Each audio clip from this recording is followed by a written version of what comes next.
As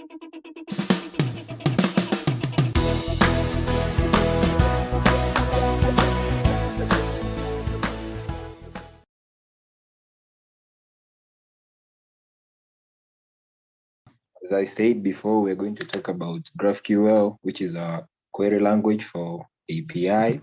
Okay, so what is GraphQL? I mean, our agenda first. We're going to talk about what is GraphQL, advantage of GraphQL, and then we have this library called Apollo Saver, which will make you GraphQL easier to use. And then I'm going to show how it works, and then conclusion. So advantage, disadvantage, I see I've repeated itself. Okay, so what is GraphQL? GraphQL is an open source data and manipulation language for APIs and in a runtime fulfilling queries with existing data.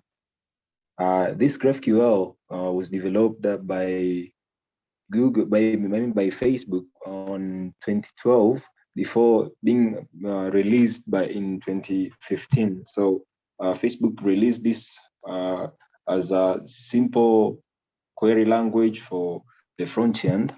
Okay, so as I said, query language is a query language that allows the client or the front end to request data directly from the API. So we're gonna look about the advantages of this GraphQL. One of the advantages, it has one endpoint. If you're familiar with the REST API, you have to specify and create endpoints based on the data, and then we have to create the endpoint based on the data, and then we have to create the request. But this is making difficult for you to scale your API. So you might find yourself managing maybe, let's say, 100 of requests. So by this GraphQL would make it simple because it have only one endpoint. I'll show you later on the code. Okay, another advantage is it has type system. GraphQL uses the type system to describe data, which make development of an API much easier if you're familiar with TypeScript maybe, but it can be applied in many languages. But if you're familiar with TypeScript, you will have a lot of fun because it will be easier to use. Okay. The other advantage is it has fewer server requests. In GraphQL allows you to make multiple requests of queries and mutation with only one server request. And this can be useful if you have let's say you have a limited number of requests to the server. I mean, if you have a limited number to request queries to the API, GraphQL is the good choice. Another advantage is declarative data fetching. Unlike on your REST API, GraphQL only fetches what you actually need. And I will emphasize on this one later on the code. So you can see if you want to fetch, let's say you want to fetch the names of, let's say, the client, it will redirect to what you have specified on the code, and then it will return the output from what you have specified. The last advantage, there are more advantages, but I've picked few, okay, is self-documenting. So GraphQL is self-documenting, meaning that all your queries and mutations will automatically be documented by GraphQL. So I will show this in GraphQL interface. As I said, there's this thing called Apollo Saver. Since GraphQL is just a query language, we need to make it easier to access it by to access the boilerplate code to make it easier. So in order to make it easier, we have this library called Apollo Saver. So what is Apollo Saver? Apollo Saver is a Node.js library that provides an easy access or easy to use of GraphQL Server. Other GraphQL server libraries are like Express GraphQL, but Apollo allows for better scalability and features a larger community. So Apollo is the best library. I will show you how it's very easy to use, and then it provides a neat interface, and also it have the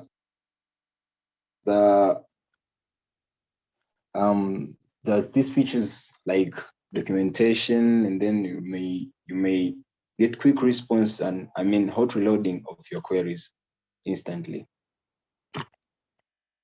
Okay, now we got on the way on the introduction and how GraphQL, what are the advantages, and then we introduced the Apollo server. So now we're gonna see how it works. Okay, so on the first thing, you have to install the dependencies. Okay, so I've already installed the dependencies, so I will show you on my. Okay, so let me close this first. Okay, so let's create another project for the GraphQL. Okay, so okay, and then you can create your file by terminal or the GUI, but I'm more into terminal stuff because I'm using Linux. So I think we can move along. Okay, so the project file is GraphQL test. Okay, so what I was saying is, okay, so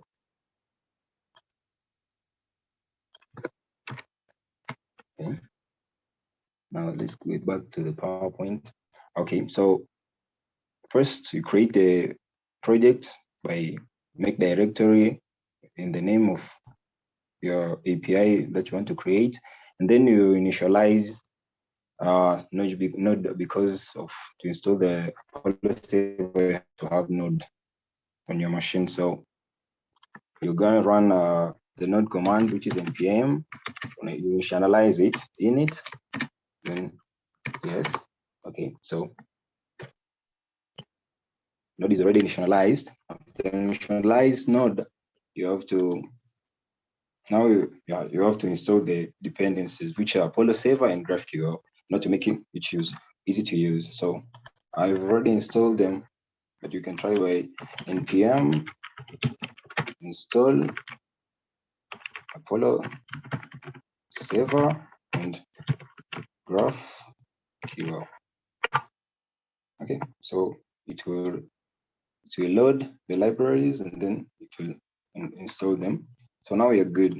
You have installed two important things, which is Apollo server, which allows you to create GraphQL server with easy, and then you have the GraphQL or required dependence for to use Apollo. Okay, step number 2, you're creating a type definition for the API. Okay, we first need to create the index.json, index.js file in the current directory, and then this file will be the entry point to the Apollo, to the API, which will be hosted in Apollo server. Next, we import the Apollo server and GraphQL from the Apollo server npm node module, the package module. I've used the JS, as you can see, by writing you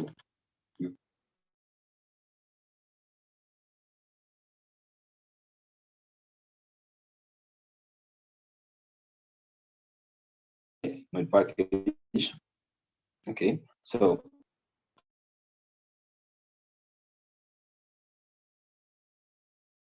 now after calling the Apollo server from the node packages, now since the GraphQL is the type language, we need to define our data with schema. Okay, so here is after importing the Apollo server and GraphQL, we have to write the schema. Most developers use the type definitions. Maybe you can use any name you want, but let's say, let's use type. My head imeshaenda kwenye type definition. Okay, maybe let's use, let's say type. Okay, so definition you call as constant definition type, about this is the way of calling a variable in JS. So after calling it is equal to GraphQL. After GraphQL, you're putting the type of the query, which hello query will return a string, and then a random number will return a random integer number. Okay, so after initializing the definition,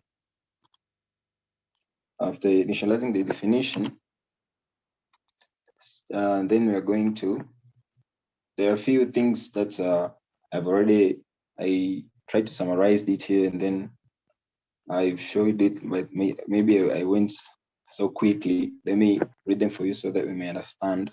Okay, so on our type definition, we passed into GraphQL tag. This tag industrialized our type definition and makes the query readable to the Apollo server.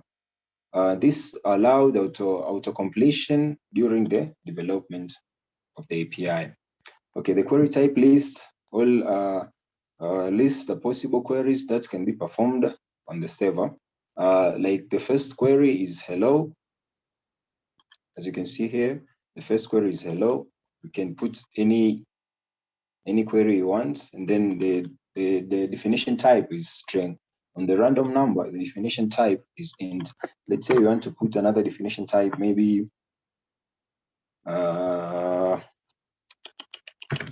divide, and the definition type, maybe let's say it's float. Okay, so after the definition type, after definition type, you see the colon. The colon, it shows the query type, and then the definition. What's the definition? And then, yeah. So if I'm going to the presentation mode, I will not be able to go to the code base. It's okay. It's okay. I will go with it. Okay. So after the definition types and then the type name, we have the exclamation mark, which shows which indicate to the Apollo server that this query is required to be run directly kwenye server. Then we have the third step, which is creating the resolver function. Now we need to tell our server what to do or return when the specific query is called. We can solve this issue by creating resolver function. So let me go to the code base. Okay, so we call the resolver function. So the resolver is equal to query ambayo ni hello, ambayo inatoka kwenye GraphQL. Kama query hello ikiitwa, ita return hello world, and then query a random number, it will return any random number from 0 to 10. Okay, so let me explain it. Okay, yeah. So after the code base, now clarification. The resolvers should match the type definition which are defined on the top, just like we had query types, definitions, and then we're gonna call the definition type as we listed on the definition section. So we're gonna call it on the resolver in order to get the queries objects. Okay, so query objects contain the resolver that's corresponding to our type definition. Each query has corresponding resolver function with the same name. The resolver function, the objects should have the same name as the resolver in order to not cause the conflict. Whatever you return in the resolver, the query return to the client. So this is where you specify what should be returned to the client or to the front end. Okay. So, but in real life, resolver usually used for data fetching and between database and database in the front end. So since I'm talking on introduction to GraphQL, I will not go further on the mutation, fetching, and other functions. So maybe on the later presentation, I'll talk more about I'll talk deeply on the GraphQL about this resolver, how is it used to call, to fetch, and to mutate the database. Okay, so step 4, we're putting all together our resolvers and the data definition in order to get the server to run. So the step that we've all been waiting for is to see how Apollo server looks from the file that we used to call pop up the Apollo server. So first we need to create the instance for Apollo server and pass our resolvers and our data definitions. Okay, let's take a look on what's happening to the code. Okay.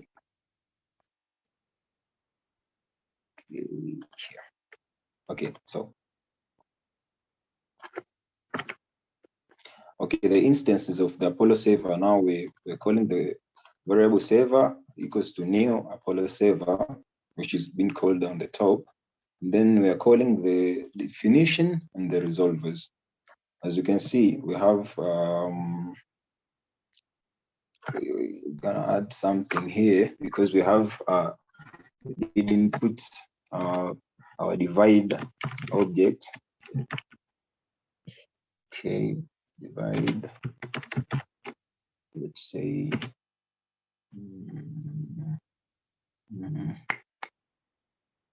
a float number.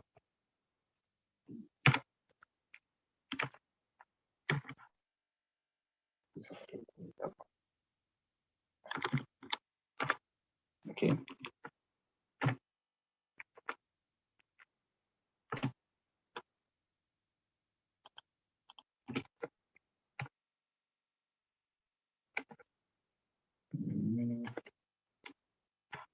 Okay, so now we are good. We have added our object divide, so which is float. Okay, so now the server will call the definitions from the supposed to be definition type. Yeah, it will call the definition from the function definition type, and then it will call resolvers from the resolver function. Okay, so clarifications. Okay, so first we create. Okay, I need to put in the presentation so that you can see. Yeah, first we created the instance for Apollo servers, as I showed there with the new Apollo server. Then we imported, we passed the functions, which is definition functions and resolver function, which we made on step 2 and step 3. Then we start the server by port 8080. By default, port is 400. So our server is ready to go. And then what you have to make it, there's the index.json to understand what we're pulling by starting the port 8080 by server. We go listen to port 8080, then it will return the URL. Console.log output will be GraphQL server is running. I'm going to run from a specific URL. So after your code base, the starting point of running the Apollo server, you're going to run the command in order to get the output from the code base. So we're going to use the node command, node index, and then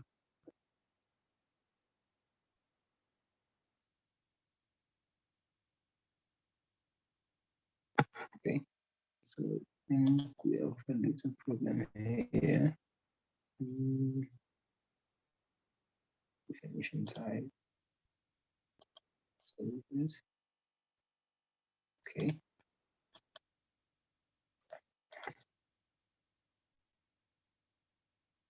Okay, so it's plus requires existing type definitions. Okay, so I think we have a little error here. It's supposed to be yeah. Okay.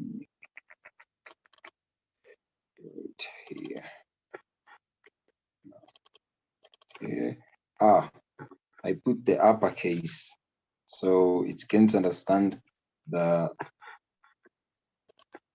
variable in uppercase. So now we're good. Then definition type. Now we're good.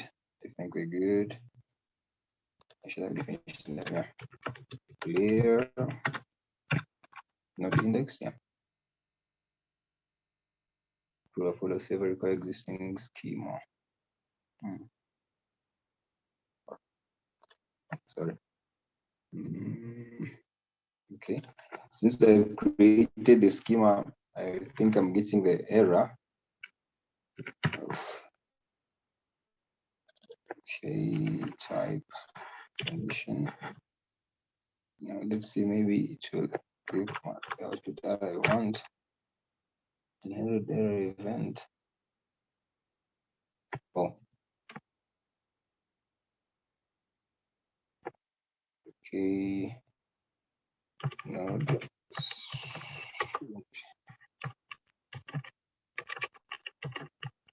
So click there.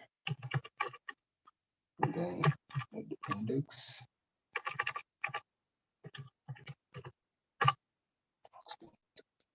Okay, so I have already run the server, so I think it was already in use.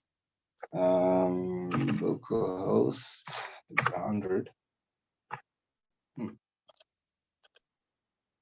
Not 800. It's supposed to be 80. Yeah. So I think the server was already running. That's why it was returning the error. Okay. Use 80.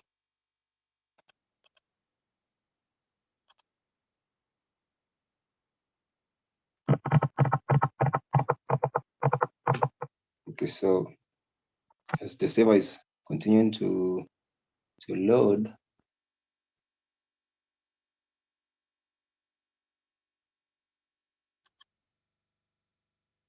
once again, I'm getting the server error, so I don't know why. CD desktop test.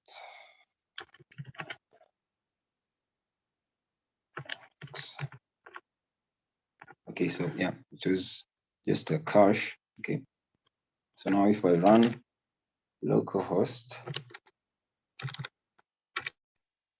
80 port will get me. Yeah, now I get the neat interface from Apollo. I hope all of you can see it. Okay, so and now command get the after running a command to get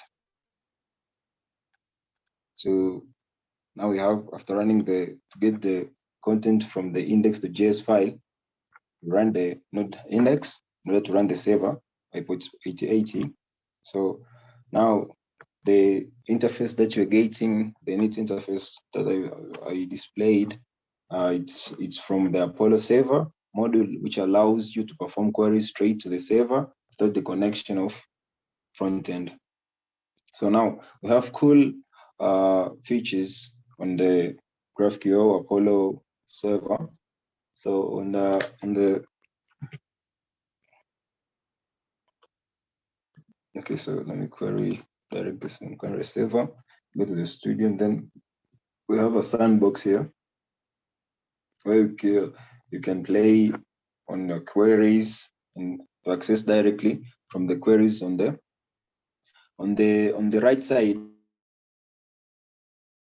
Seeing this, okay, so on the right side we have the documentations, and the documentations it will list all the queries from the field like hello, random numbers, and divide, which we call on our index, on our code base, index.js.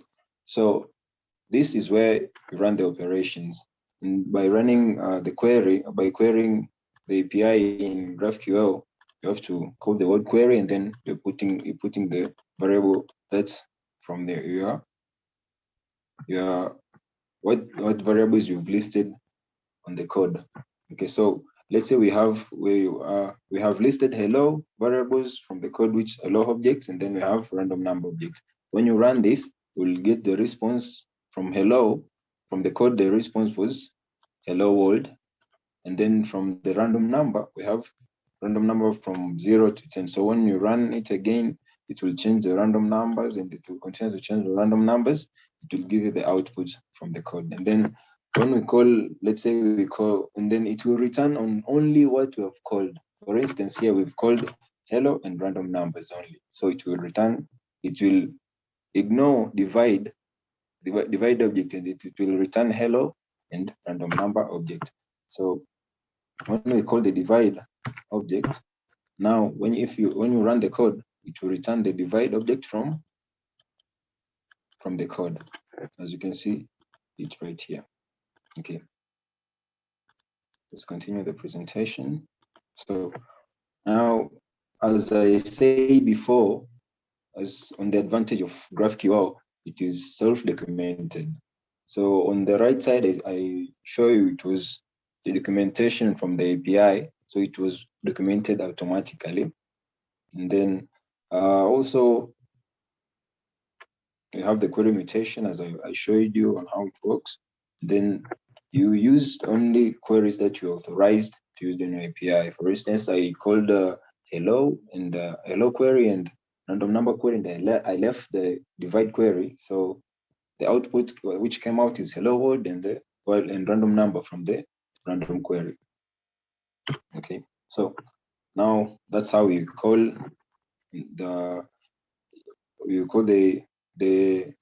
query on the playground, as I query here. Let's say if you query something that is not listed in your code, let's say when you call like, let's say client is not in your code base, so it won't show out. It will pop up an error that client is not in your code base. So this error come out from the query which was not available in the API.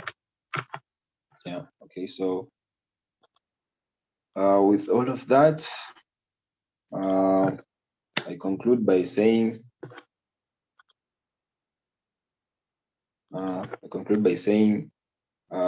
you've seen the creation of the first GraphQL API with Apollo Server. Now Apollo Server made the API easy to access, and then you can run it on runtime without the use of going to the front end and test the query and then going back to the API to see how it works. So there's still much more to learn on GraphQL, like subscriptions, fragments, directives, and much more. So whether if you're looking for alternative to REST API, or if you're a new developer, want to engage in new technologies, or you want to expand your knowledge, GraphQL is a great choice. And I'm certain that you will enjoy using it because you'll get more fun, more challenges.